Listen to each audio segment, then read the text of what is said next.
আসসালামু আলাইকুম। সময় খুব কম, আমি অ্যাড্রেস করব না। প্রিয় সভাপতি, অতি মাননীয় প্রধানমন্ত্রী, সম্মানিত উদ্বোধক, নেতৃবৃন্দ, আসসালামু আলাইকুম।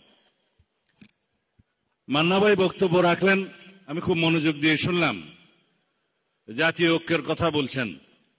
জাতীয় ঐক্য একটা প্ল্যাটফর্ম হবে যেটা গঠিত হয়েছে ফ্যাসিবাদ বিরোধী জাতীয় ঐক্যের মাধ্যমে। সেটা সেই প্ল্যাটফর্ম। এখানে সবাই আছে। এই জাতীয় ঐক্যটা হবে ফ্যাসিবাদ বিরোধী জাতীয় ঐক্য। এটা আমাদেরকে ধরে রাখতে হবে, সমুন্নত রাখতে হবে। এটাই হবে আমাদের জন্য শক্তি। এবং আমাদের সামনে উদ্দেশ্য হবে নতুন বাংলাদেশ।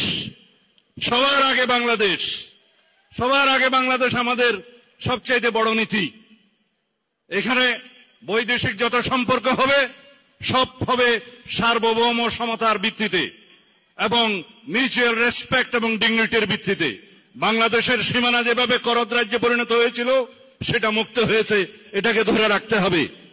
আমরা অনেক প্রাণ হারিয়েছি।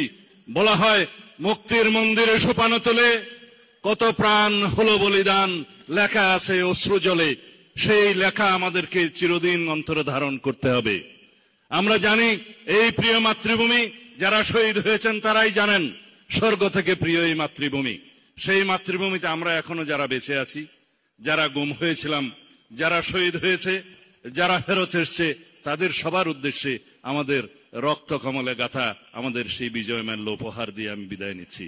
আমাদের একটাই বক্তব্য থাকবে, আগামী দিনে আমাদের যে গণতান্ত্রিক অগ্রযাত্রা, সেই অগ্রযাত্রাতে আমরা দ্বিমত পোষণ করব, ভিন্নমত পোষণ করব, বহুমত পোষণ করব, কিন্তু আমরা স্বাধীনতার সার্বভৌমত্বের জন্য একই রাস্তায় এগিয়ে যাব।